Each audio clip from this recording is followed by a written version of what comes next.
Ladies and gentlemen, and welcome back to Meridian Journey. Hope we're all doing absolutely fantastic and you having a great week. And today we're going to continue, as usual, with Seneca's letters from Stoic. It's going to be the letter 87. Some arguments in favor of this simple life. So, let's continue. I was shipwrecked before I got aboard. I shall not add how that happened, lest you may reckon this also as another of the Stoic paradoxes. And yet I shall, whenever you are willing to listen, nay, even though you be unwilling, prove to you that these words are by no means untrue, nor so surprising as one at first sight would think. Meantime, the journey showed me this, how much we possess that is superfluous, and how easily we can make up our minds to do away with things, those whose loss, whenever it is necessary to part with them, we do not feel. My friend Maximus and I have been spending a most happy period of 2 days, taking it with us very few slaves, one carriage load, and no paraphernalia except what we wore on our persons. The mattress lies on the ground, and I upon the mattress. There are 2 rugs, one to spread beneath us, and one to cover us. Nothing could have been subtracted from our luncheon. It took not more than an hour to prepare, and we were nowhere without dried figs, never without writing tables. If I have bread, I use figs as a relish. If not, I regard figs as a substitute for bread. Hence, they bring me a New Year feast every day, and I make the New Year happy and prosperous by good thoughts and greatness of soul.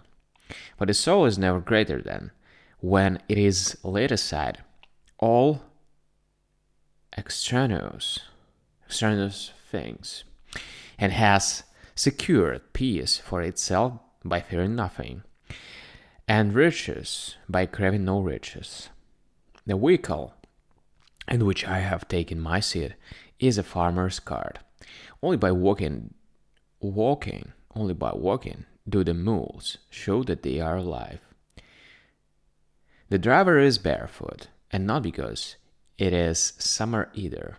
I can scarcely force myself to wish that others shall think this cart mine. My false embarrassment about this truth still holds out, you see, and whenever we meet a more sumptuous party, I blush in spite of myself. Proof that this conduct, which I approve and applaud, has not yet gained a firm and steadfast dwelling place within me. He who blushes at riding in a rattletrap will boast when he rides in style. So my progress is still insufficient. I have not yet the courage openly to acknowledge my thriftiness. Even yet I am bothered by what other travelers think of me. But instead of this, I should really have uttered an opinion counter to that in which mankind believe, saying, "You are mad, you are misled, your admiration devotes itself to superfluous things. You estimate no man at his real worth. When property is concerned, you reckon up in this way with most scrupulous calculation those to whom you shall lend either money or benefits. For by now you enter benefits also as payments in your ledger. You say, his estates are wide, but his debts are large. He has a fine house, but he has built it on borrowed capital. No man will display a more brilliant retinue on short notice, but he cannot meet his debts. If he plays off his creditors, he will have nothing left. So you will feel bound to do in all other cases as well, to find out by elimination the amount of every man's actual possessions. I suppose you call a man rich just because his gold plate goes with him even on his travels, because his farms, land in all the provinces, because he unrolls a large account book, because he owns estates near the cities so great that man would grudge his holding them in the waste lands of Apulia. But after you have mentioned all these facts, he is poor. And why? He is in debt. To what extent, you ask, for all that he has, or perchance you think it matters whether one has borrowed from another man or from fortune? What good is there in mules caparisoned in uniform livery, or in decorated chariots and steeds decked with purple and with tapestry,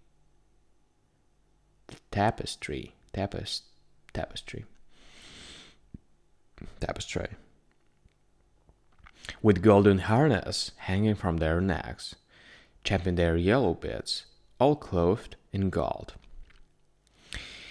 Neither master nor mule is improved by such trappings. Marcus Cata, the censor, whose existence held the state as much as did Scipius, for while Scipius fought against our enemies, Cata fought against our bad morals. He used to ride a donkey, and a donkey at that, which carried saddlebags containing the master's necessaries. Oh, how I should love to see him meet today on the road one of our coxcombs with his outriders and Numidians, and a great cloud of dust before him. Your dandy would not doubt seem refined and well attended in comparison with Marcus Cata, your dandy, who, in the midst of all his luxurious paraphernalia, is chiefly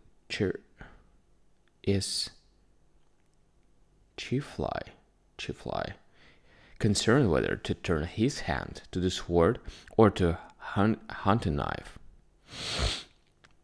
What a glory to the times in which he lived for a general who had celebrated a triumph as censor, and what is most noteworthy of all, a Cata to be content with a single nag, and with less than a whole nag at that. For part of the animals was preempted by the baggage that hung down on either flank. You would not therefore prefer Cata's steed, that single steed, saddle worn by Cata himself, to the coxcomb's whole retinue of plum ponies, Spanish cobs, and trotters. I see that there will be no end in dealing with such a theme unless I make an end myself. So I shall now become silent, at least with reference to superfluous things like this. Doubtless, the man who first called them hindrances, had a prophetic inkling that they would be the very sort of thing they now are. At present, I should like to deliver to you the syllogism, as yet very few, belonging to our school and bearing upon the question of virtue, which, in our opinion, is sufficient for the happy life. That which is good makes man good. For example, that which is good in the art of music makes the musician. But chance events do not make a good man. Therefore, chance events are not goods. The Peripatetics reply to this by saying that the premise is false, that men do not in every case become good by means of that which is good, that in music there is something good, like flute, or a harp, or an organ, suited to accompany singing, but that none of these instruments make the musician. We shall then reply, you do not understand in what sense we have used the phrase that which is good in music, for we do not mean that which equips the musician, but that which makes the musician. You, however, are referring to the instruments of the art and not to the art itself.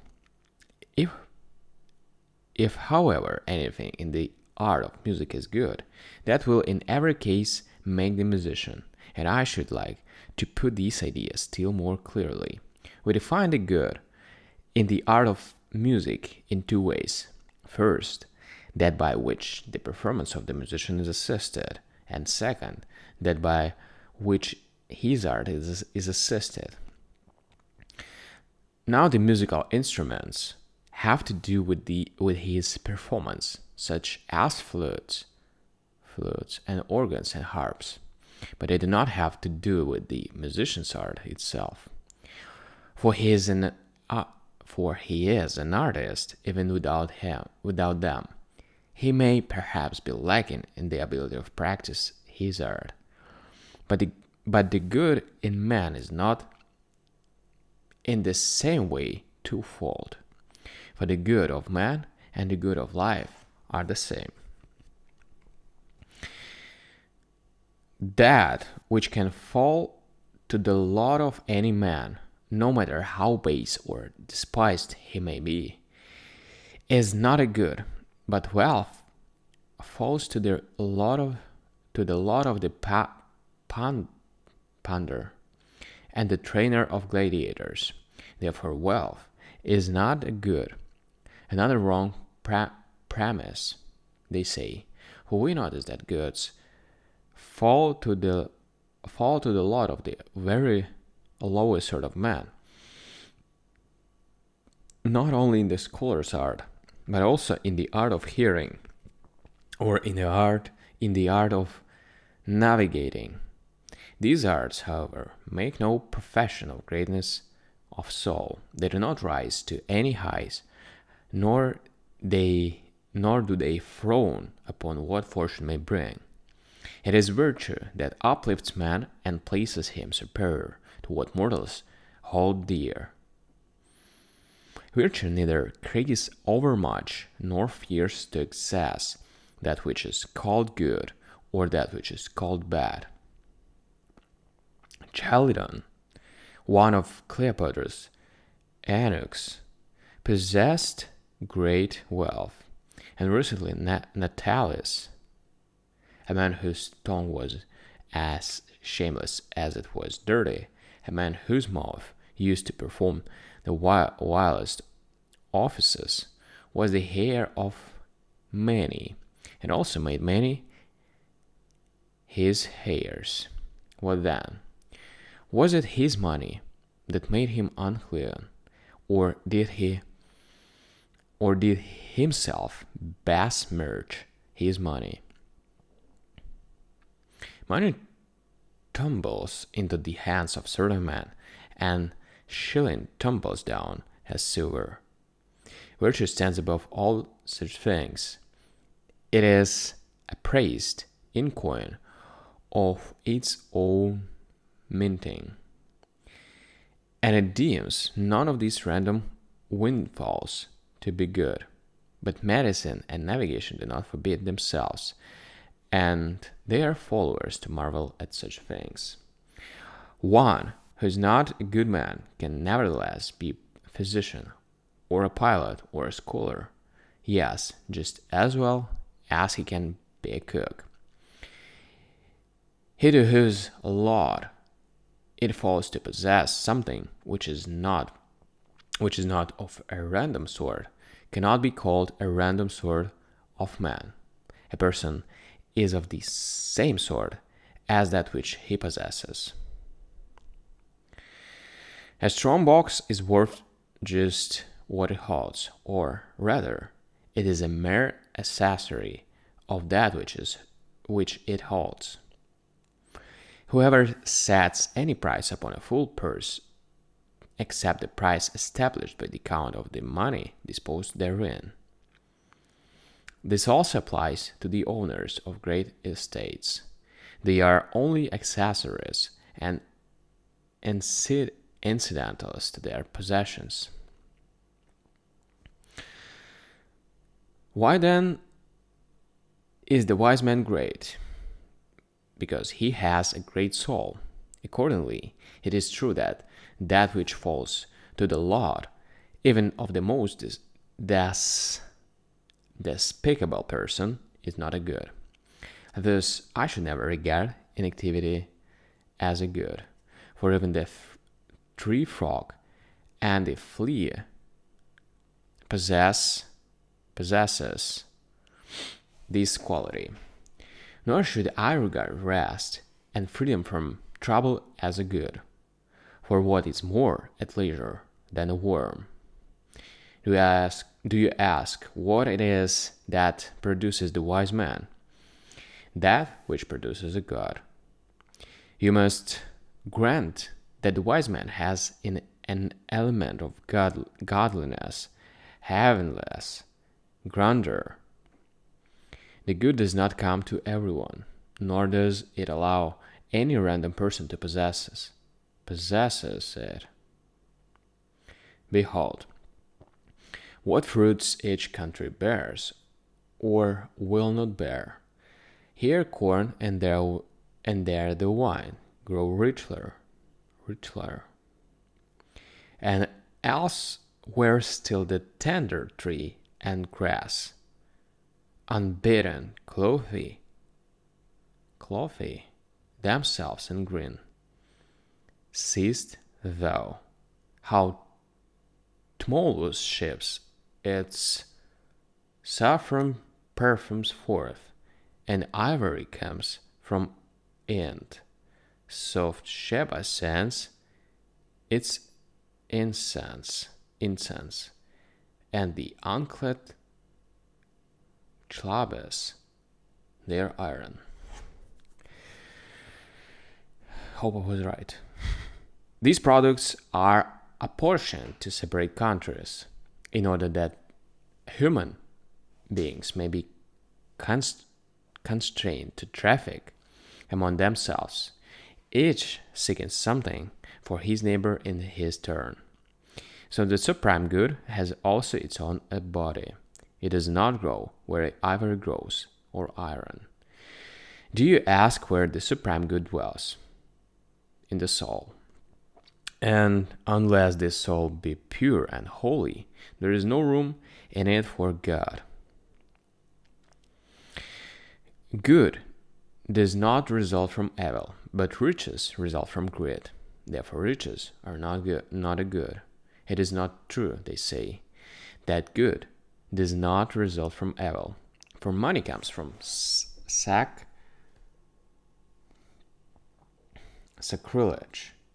and theft.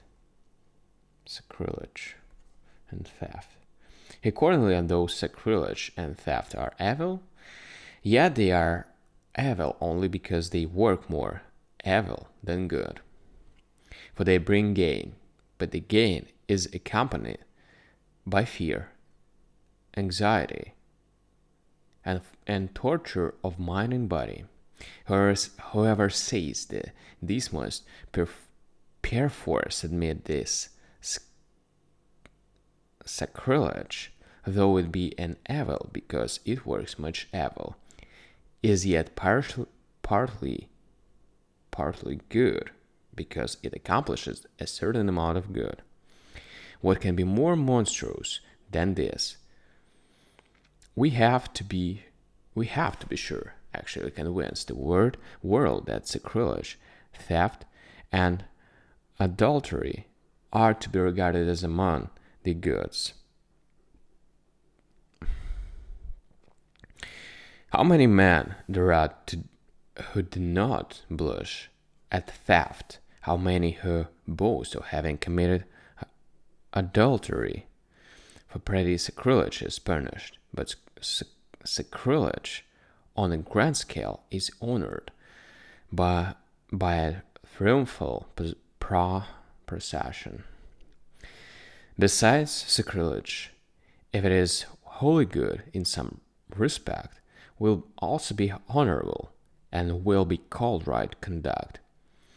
For it is conduct which concerns ourselves, but no human being or serious consideration admits this idea. Therefore, goods cannot spring from evil.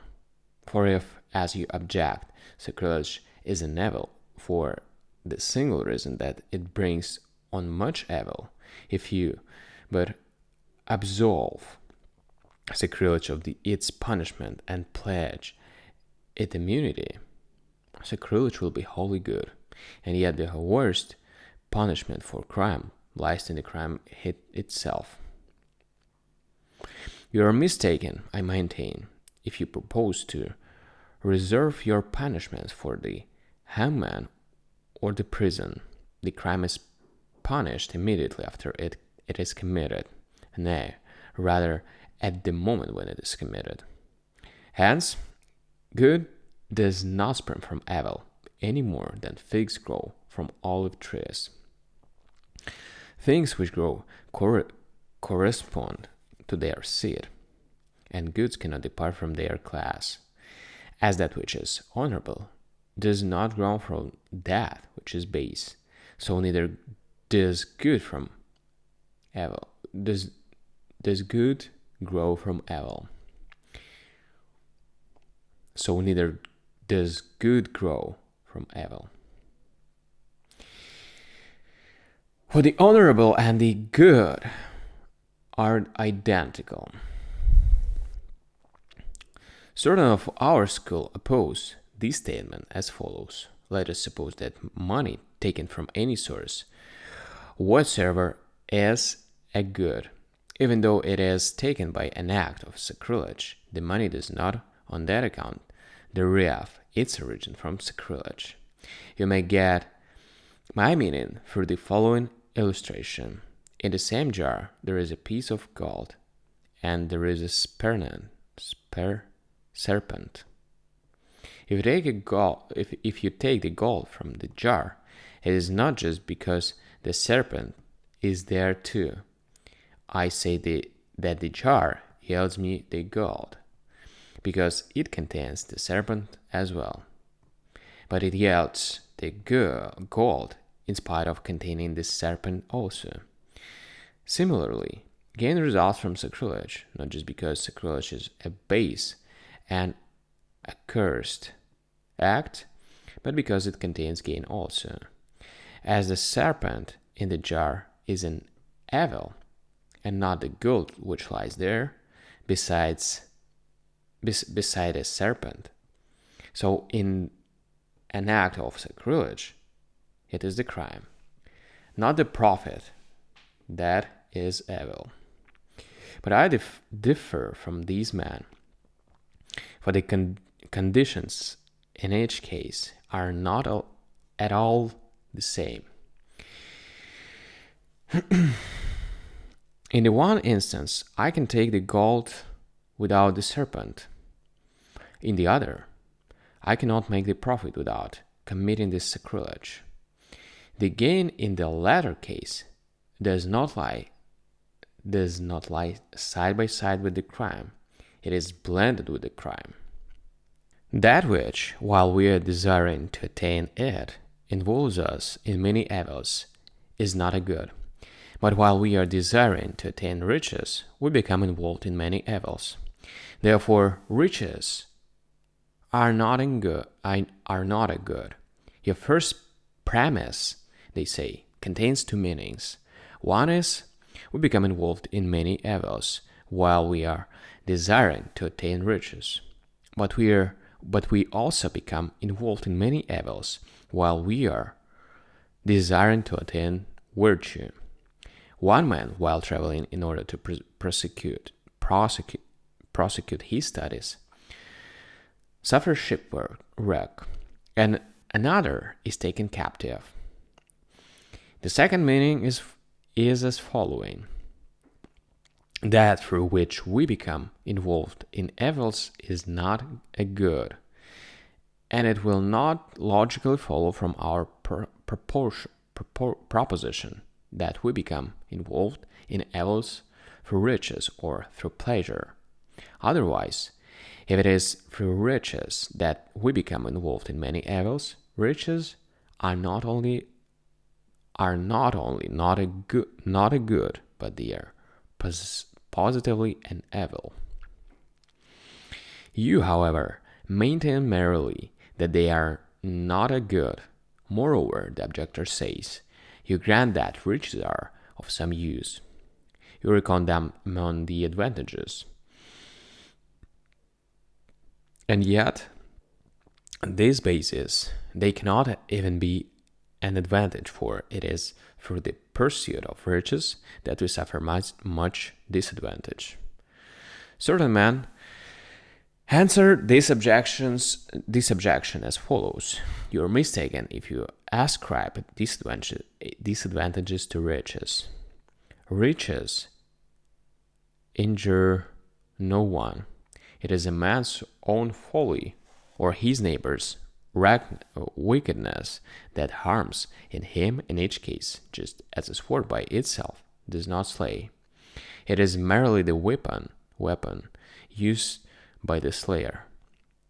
Riches themselves do not harm you, just because it is on account of riches that you suffer harm. I think that the reasoning of Posidonius is better. He holds that riches are a cause of evil, not because of themselves they do any evil, but because they goad man on so that they are ready to do evil. For the efficient cause, which necessarily produces harm at once, is one thing, and the antecedent cause is another. It is this antecedent cause which inheres the riches. They puff up the spirit and beget pride.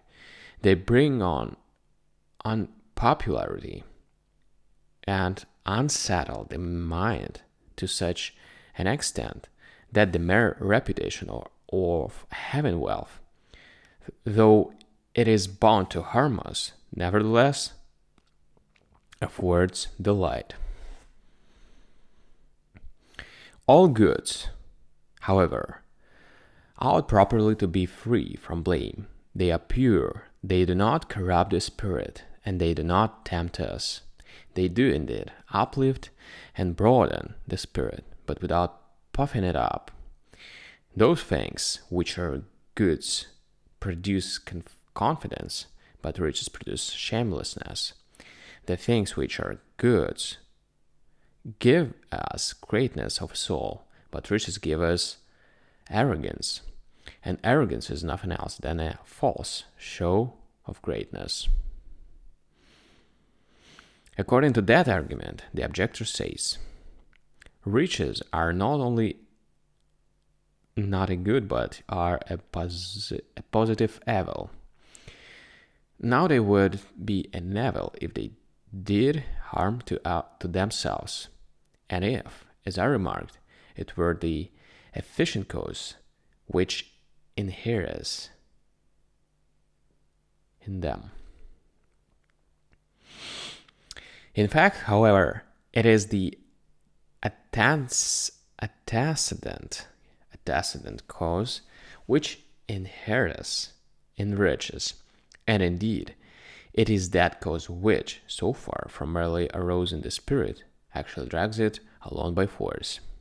Yes, riches shower up upon us a semblance of the good, which is like their reality, and wins credence in the eyes of many men. The antecedent cause inheres in virtue. Okay. The antecedent cause inheres in virtue also. It is this which brings on envy. For many men become unpopular because of their wisdom, and many men because of their justice. But this cause, though it inheres in virtue, is not the result of virtue itself, nor is it a mere semblance of the reality. Nay, on the contrary, far more like the reality is that vision which is flashed by virtue upon the spirits of men, summoning them to love it and marvel thereat. Posidonius thinks that the syllogisms should be formed as follows: things which bestow upon the soul no greatness or confidence of freedom from care are not goods, but riches and health and similar conditions denote of these things. Therefore, riches and health are not goods. The syllogism he then goes on to extend still further in the following way: things which bestow upon the soul no greatness or confidence or freedom from care, but on the other hand create it in it arrogance, vanity, and insolence are evils. But things which are the gift of fortune drive us into these evil ways. Therefore, these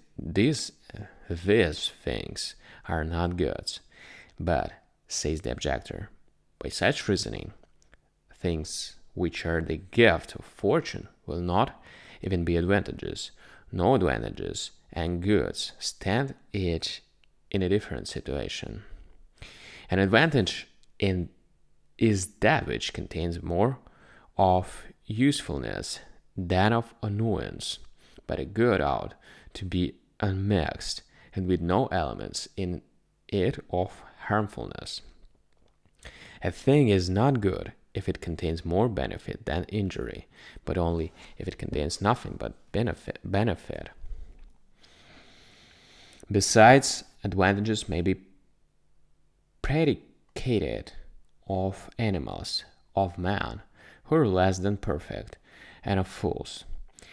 Hence, the advantages may have an element of disadvantage mingled with it, but the word advantages is used to the compound because it is judged by its predominant element. The good, however, is too bound to be without alloy. Be of good cheer.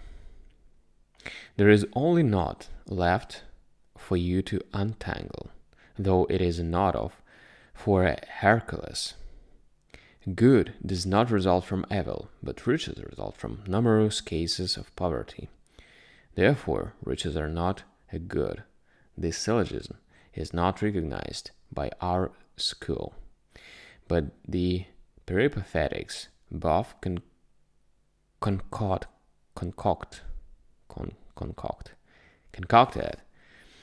and give its solution. Posidonius, however, remarks that this fallacy, which has been bandied about among all the schools of dialectic, is refuted by Antipater as follows.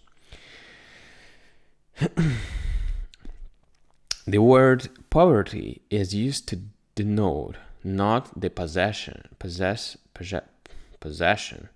of something, but the non-possession, or, as the ancients have put it, deprivation. For the Greeks, we use the phrase by deprivation, meaning negatively. Poverty states not what a man has, but what he has not. Consequently, there can be no fullness resulting from a multitude of voids, many positive things, and not many deficiencies. Make up riches. You have, says here, a wrong notion of the meaning of what poverty is. For poverty does not mean the possession of little, but the non-possession of much. It is used, therefore, not of what a man has, but of what he lacks. I could express my meaning more easily if there were a Latin word which could translate the Greek word which means not possessing. Antipater assigns this quality to poverty, but for my part I cannot see what else poverty is than the possession of little. If ever we have plenty of leisure, we shall investigate the question, what is the essence of riches, and what the essence of poverty? But when the time comes, we shall also consider whether it is not better to try to mitigate poverty and to relieve wealth of its arrogance than to quibble about the words as of the question of the things were already decided. Let us suppose that we have been summoned to an assembly.